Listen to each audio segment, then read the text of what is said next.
Okay, so network issue आ गया था। सो देखो यहाँ पर ये एक मैग्नेटिक मटेरियल है।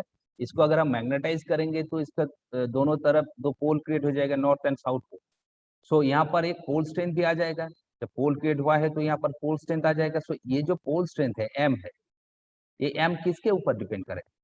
ये जो एम है ये किसके ऊपर डिपेंड करेगा? ये हमेशा इस जो मटेरियल है, मटेरियल के नेचर के ऊपर डिपेंड करेगा। एक नंबर टू क्या है, इसका जो ये जो क्रॉस सेक्शनल एरिया है, क्रॉस सेक्शनल एरिया है, इस क्रॉस सेक्शनल एरिया के ऊपर डिपेंड करेगा। सो ये बात याद रखना कि magnetic pole strength depend on nature and cross sectional area of the material. ठीक है, सो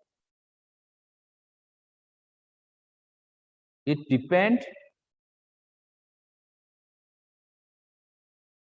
on nature and cross section area of the material। Cross sectional जो एरिया, इसका जो क्रॉस सेक्शनल एरिया है, इस क्रॉस सेक्शनल एरिया के ऊपर depend करता है मटेरियल। ठीक है, सो यहाँ पर हम मैथमेटिकली लिख सकते हैं एम प्रोपोर्शनल टू ए,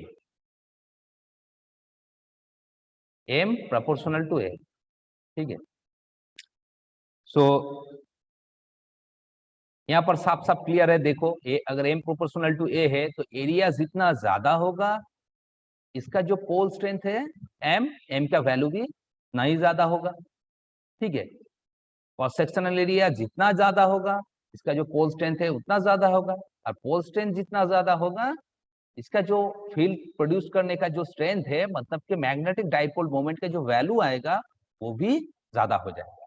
ठीक है, सो बेसिकली ये हमारा मैग्नेटिक डाइपोल मोमेंट है।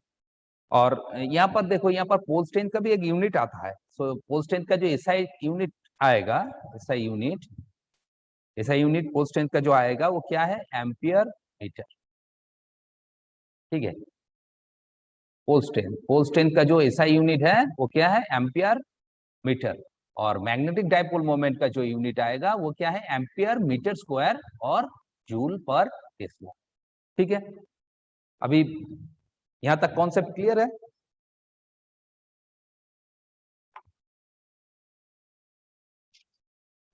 Yes sir. सुनाई नहीं दिया?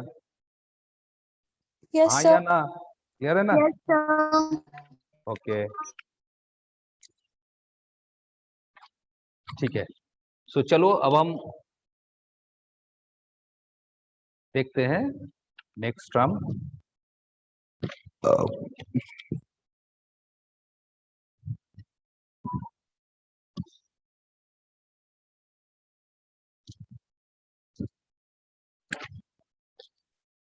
Magnetic permeability. ठीक है, इसका नाम तो सुना ही है सभी ने।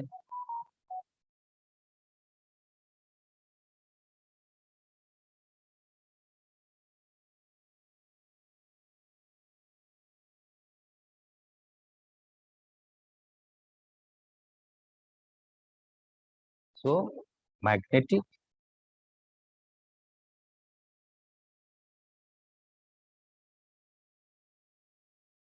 परमिएबिलिटी,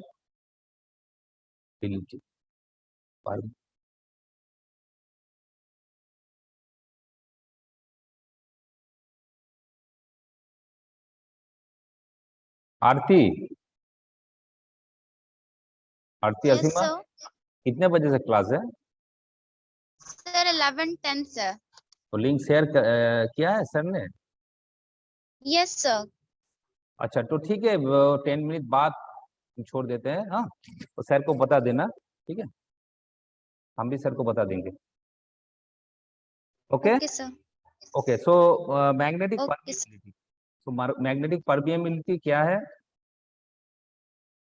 इसे हम म्यू से रिप्रेजेंट करते हैं। तो मैग्नेटिक परमिएबिलिटी क्या है? मैग्नेटिक परमिएबिलिटी बता सकते हो? ये टर्म पहले सुना है ना, परमिएबिलिटी? Yes sir. हाँ, तो परमिएबिलिटी एक्चुअली ये जो मैग्नेटिक मटेरियल का एक प्रॉपर्टी होता है, क्या होता है बता सकते हो? सर जैसे इलेक्ट्रिक कंडक्टर में सर कंडक्टेंस होता है, उसी तरह सर। हाँ, कंडक्टेंस में कंडक्टेंस होता है, उसी तरह से इसका भी परमियंस होता है, ठीक है। सो यस सर, एक्चुअली है मटेरियल में क्या? जो फ्लक्स, सर कोई भी मटेरियल में परमेबिलिटी ज्यादा होगा सर तो उससे फ्लक्स इजीली पास हो जाएगा sir. Yes, so it is the ability of a material to permit the passage of magnetic line of force, है कि नहीं? मतलब कि किसी भी मटेरियल के अंदर मैग्नेटिक फील्ड लाइन जो है या फिर फ्लक्स से कितना इजीली पास होगा, इसको रिप्रेजेंट करते हैं परमिएबिलिटी से। मतलब कि परमिएबिलिटी, किसी भी मटेरियल का परमिएबिलिटी अगर ज्यादा हो तो उसके अंदर से मैग्नेटिक जो फील्ड लाइन है वो बहुत ज्यादा पास होगा, बहुत इजीली पास होगा, ठीक है। सो मैग्नेटिक परमिएबिलिटी क्या है, इसका जो डेफिनेशन आएगा वो हम ऐसे लिखेंगे, it is the ability of a material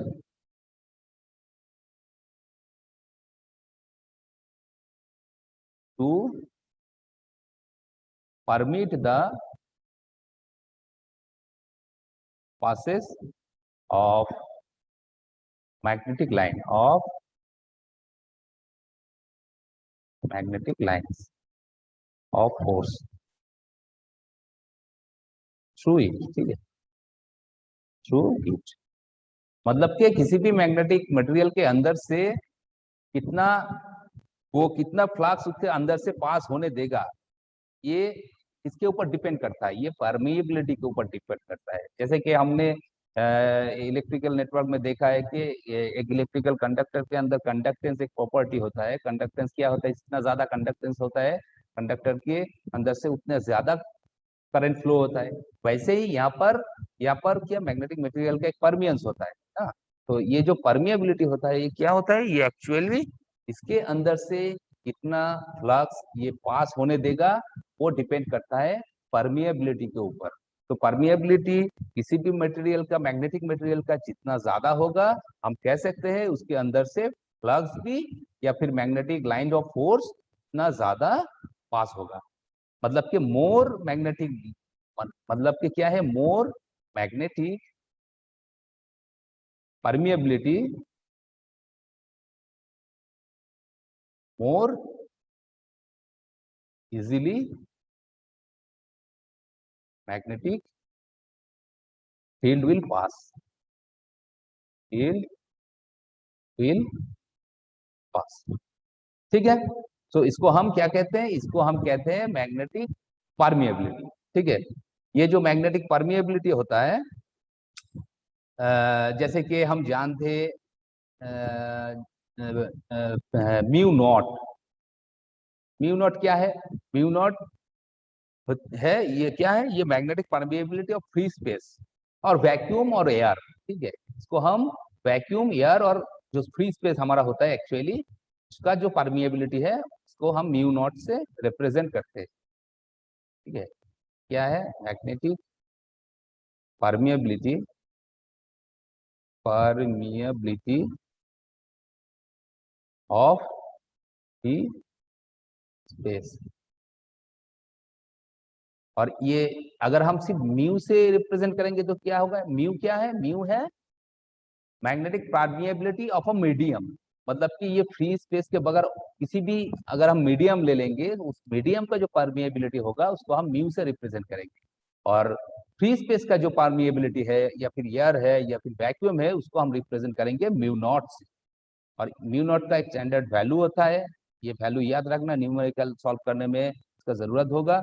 तो म्यू नॉट का वैल्यू क्या है, 4 pi into 10⁻⁻⁷ weber per ampere, ठीक है। 4 pi into 10⁻⁻⁷ weber per ampere metre. इसे हम क्या कहते हैं, इसे हम मैग्नेटिक परमिएबिलिटी कहते हैं, ठीक है। इसके बाद एक टर्म आता है जिसे हम क्या कहते हैं, रिलेटिव परमिएबिलिटी, ठीक है। रिलेटिव मैग्नेटिक परमिएबिलिटी,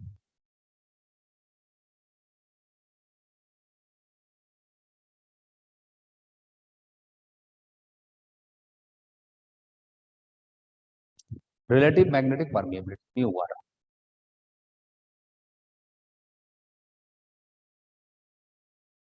अच्छा थोड़ा वेट करो।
हाँ Shovan sir,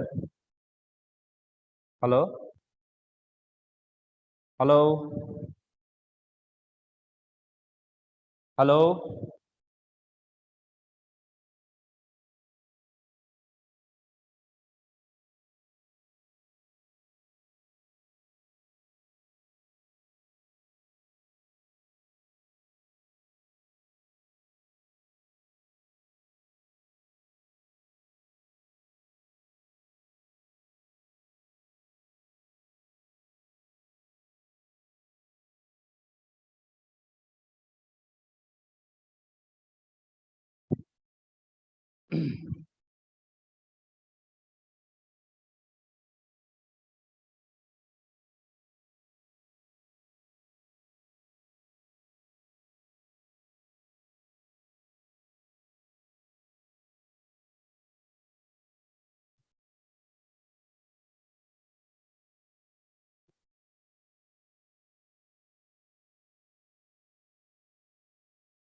okay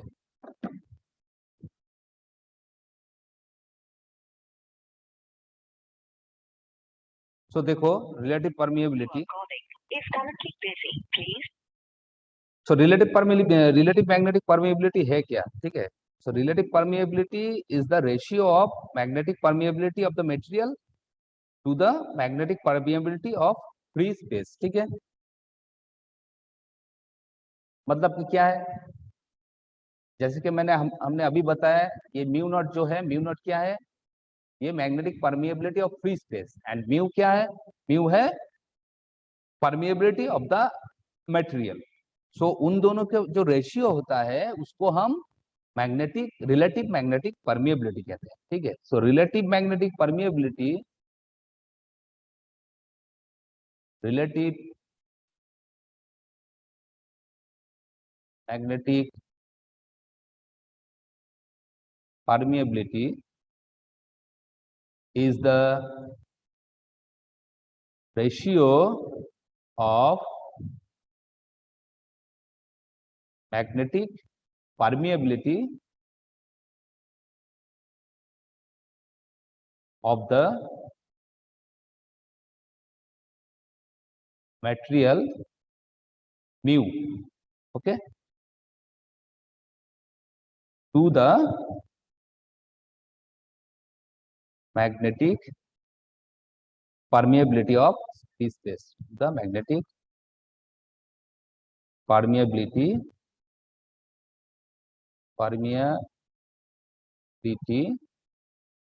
of free space, मतलब के mu naught. So mu naught और म्यू नॉट के बीच का जो रेशियो होता है उसको हम क्या कहते हैं, उसे हम रिलेटिव परमिएबिलिटी कहते हैं, ठीक है, रिलेटिव मैग्नेटिक परमिएबिलिटी। सो यहाँ पर जो मैथमेटिकली इसे हम, शोभन सर, हेलो, हाँ शोभन सर, हाँ राजू सर बोलছি।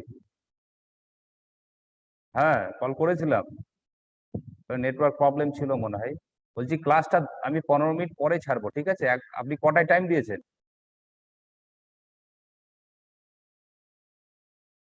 ডিকেডির ক্লাস আছে? ওটা ওটা ওটা চেঞ্জ করে নিয়েছেন?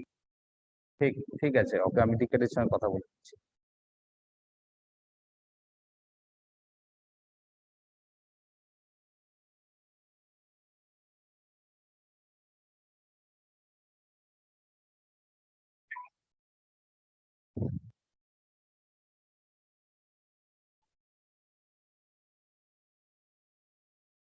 দেবু,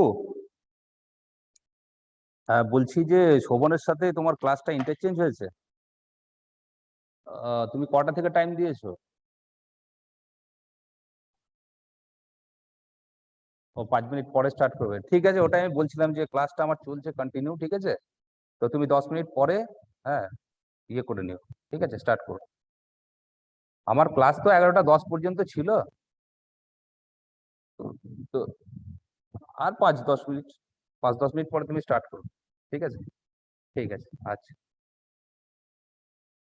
ওকে। Hello, am I audible? Yes sir. Yes, Yes, sir. sir. तो आज का जो क्लास है शोभन सर का क्लास था ना, वो इंटरचेंज हो गया शायद देबू सर से।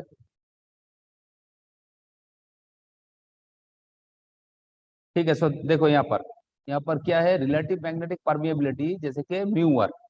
सो म्यू आर को हम कैसे रिप्रेजेंट करेंगे? Mu R is equal to mu upon mu not.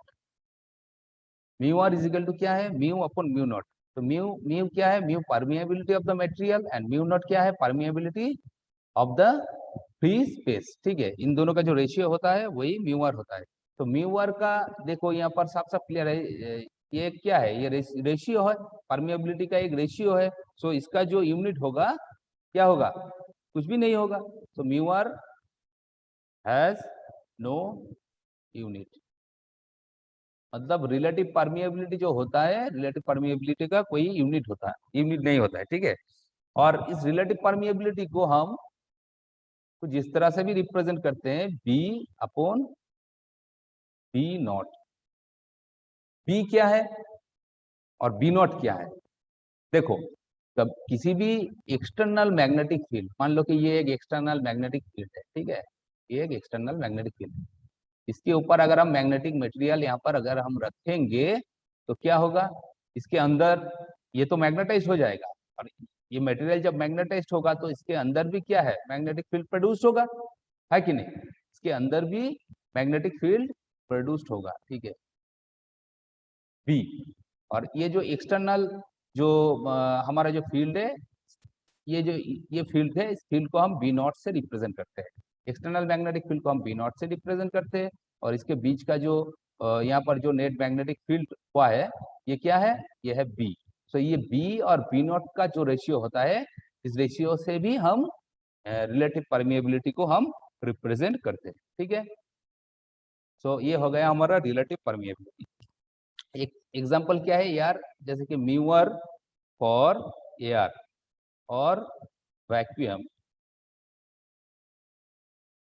Is 1।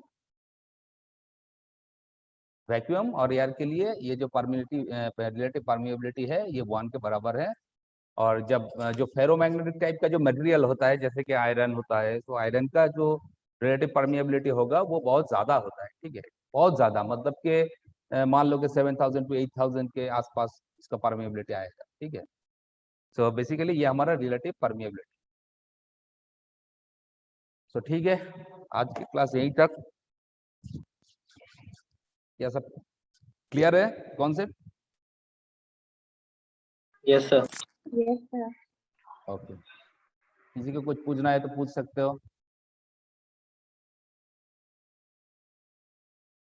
Komal, Komal,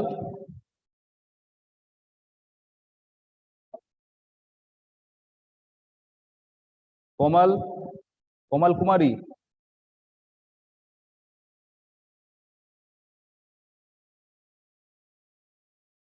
Anima, Yes, sir. हाँ ये पूरा क्लियर है कॉन्सेप्ट? Yes, sir.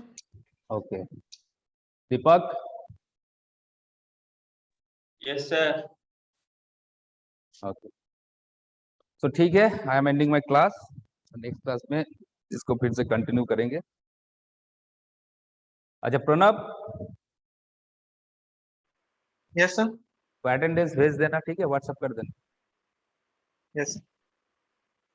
ओके, तो thank you. Thank you, sir. Thank you, sir.